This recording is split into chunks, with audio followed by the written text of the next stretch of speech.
Hey, assalamu alaikum everyone. Welcome back to Pepe update today. So what is Pepe doing right now? I want to show you that on the 1 hour time frame we are having this little bit of break going on, and you probably want to push to go to the upside. So I think it's safe to say that if Pepe does drop all the way below 11,089 from 11,850, then we probably will be looking at a retest of this trend line and retest the trend line and basically bounce off and go back to the upside.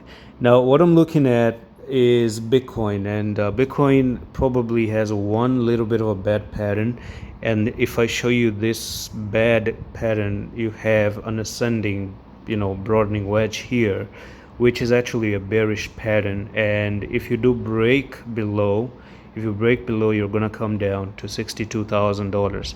So there is a bearish divergence with Bitcoin, of course, and you cannot ignore the bearish divergences.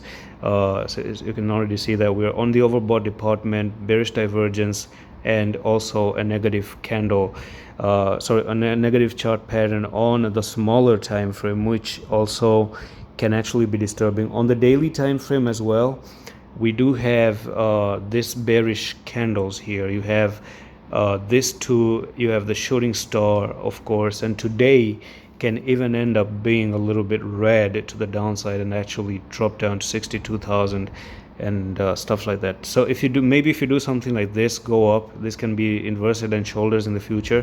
So let's see what happens. And of course Pepe, you have to be careful because Pepe also has the negative candle right over there. I may say that I'm actually a little bit on the corrective side at the moment because of Bitcoin, but let's say we break above 13,022, right? If you get above here, that can actually take you up there. And also at the same time, if Bitcoin gets above 66,297, then actually that's going to be pushing Bitcoin to $72,000. So this is something that you have to keep an eye on. All right, so breaking above 66,000 and breaking above 13,000 at Pepe will actually mark the safe department. And that's all for the video. I'm going to see you in the next one. Love you.